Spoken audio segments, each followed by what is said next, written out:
Good afternoon, everyone, and thank you for joining us here at the State Emergency Operations Center for the latest updates on COVID-19. Joining me today are Major General Michael McGuire, Secretary of State Katie Hobbs, Wendy Smith-Reeve, Deputy Director of the Arizona Department of Emergency and Military Affairs, and Kimber Lanning from Local First Arizona, along with Sandra Watson, President and CEO of the Arizona Commerce Authority, and Dr. Kara Christ, Director of the Arizona Department of Health Services.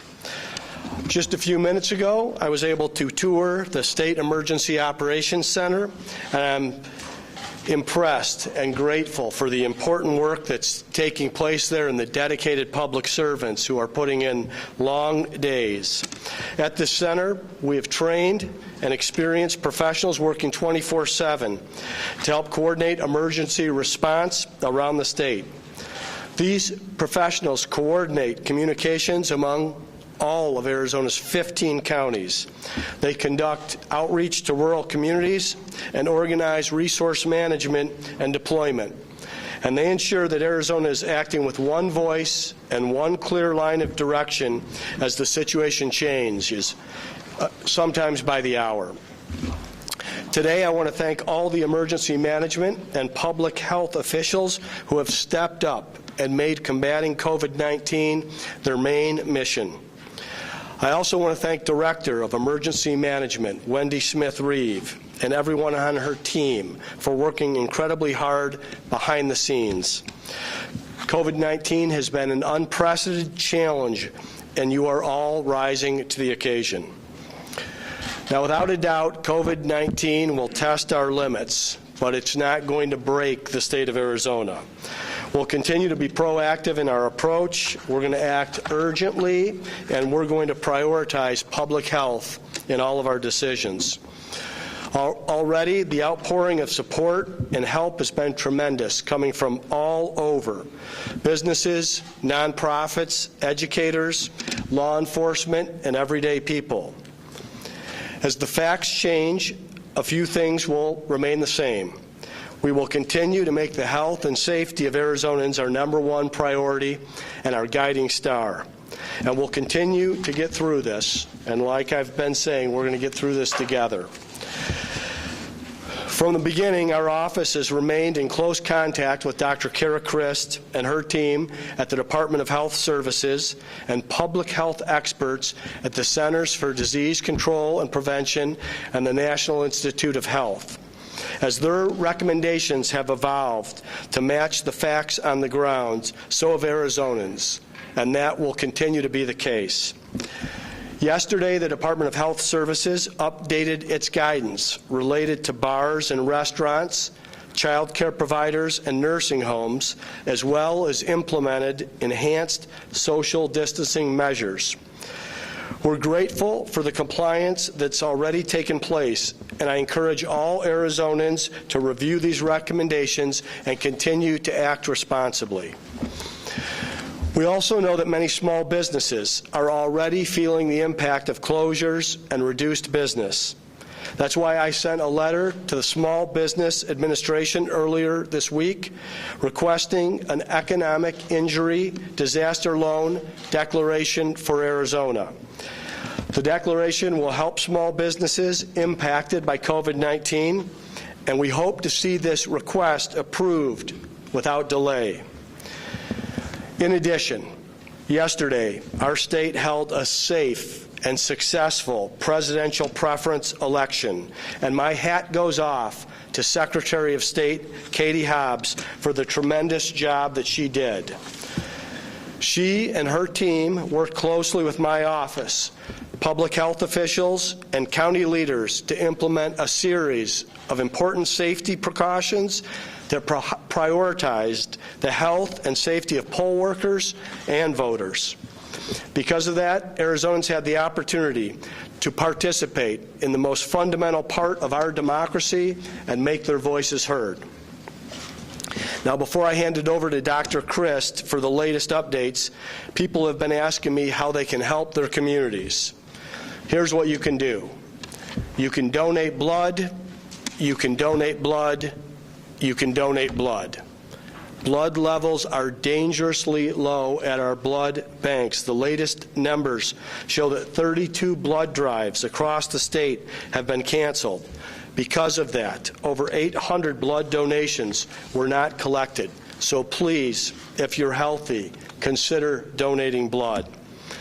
Also, our food banks need your help because our most vulnerable need their help.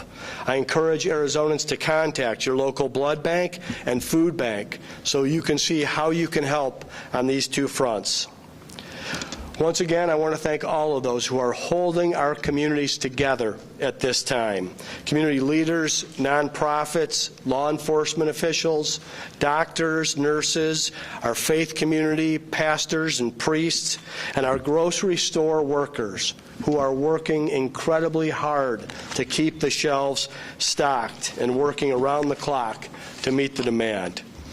As the situation changes, I want everyone to know in Arizona that this will remain our top priority. We're focused on COVID-19 24/7 at this time. We know we could be dealing with this for a while, for some time into the future, and we are prepared to use every tool in the toolbox as necessary to protect public health.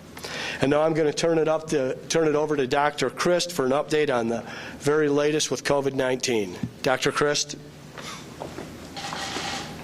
Thank you, Governor Ducey, for your leadership and making the health and safety of our communities the top priority of your administration. And I want to thank DEMA Deputy Director Wendy Smith-Reeve for her partnership. She has been with us through the beginning and has helped us with this response to the COVID-19 outbreak. ADHS activated our Health Emergency Operations Center on January 27th after we identified the first case of COVID-19 in Arizona. My team at ADHS has been working nonstop in response to the outbreak to ensure we keep our communities and families safe. Since the start of the outbreak, we have been in constant communication with DEMA, and they have assisted with coordinating statewide resources to help other agencies and local partners respond to this outbreak. On March 11th, Governor Ducey declared a statewide emergency and issued an executive order to respond to the COVID-19 outbreak. With that emergency declaration, DEMA fully activated the State Emergency Operations Center.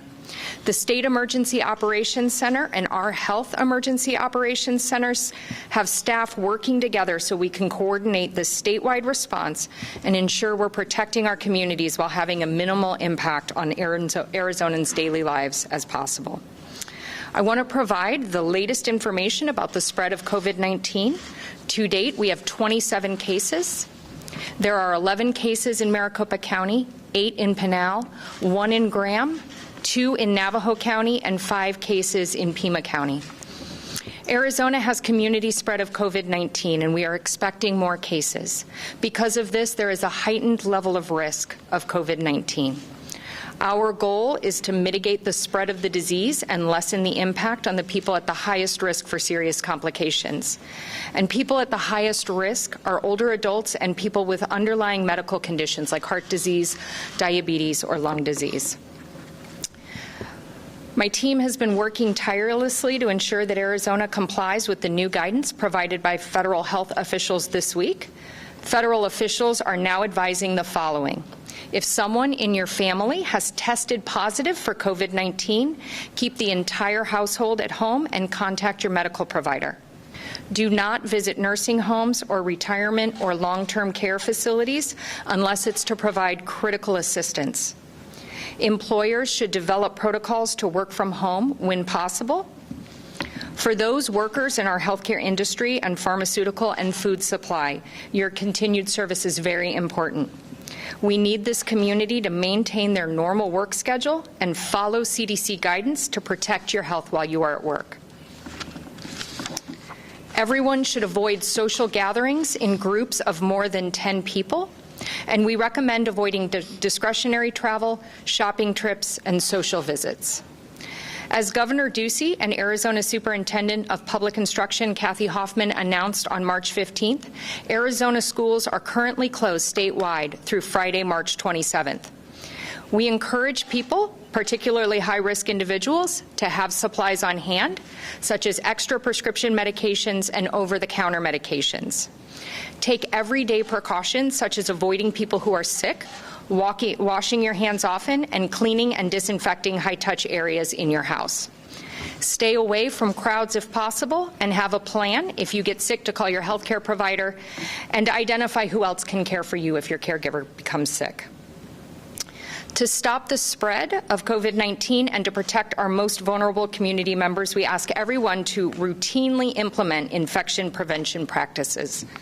The best way to prevent the spread of respiratory viruses is to do the following. So wash your hands with soap and water for at least 20 seconds. If soap and water are not available, make sure you use an alcohol-based hand sanitizer. Avoid touching your eyes, nose, or mouth with unwashed hands. Avoid close contact with people who are sick. Stay home when you are sick. Cover your cough or sneeze with a tissue and make sure that tissue makes it into the trash can. Clean and disinfect frequently touched objects and surfaces. And if you need to see a healthcare provider, consider using telemedicine. We urge everyone to find the most up-to-date and accurate data from reputable sources about COVID-19. You can visit our website at azdhs.gov or the CDC at cdc.gov.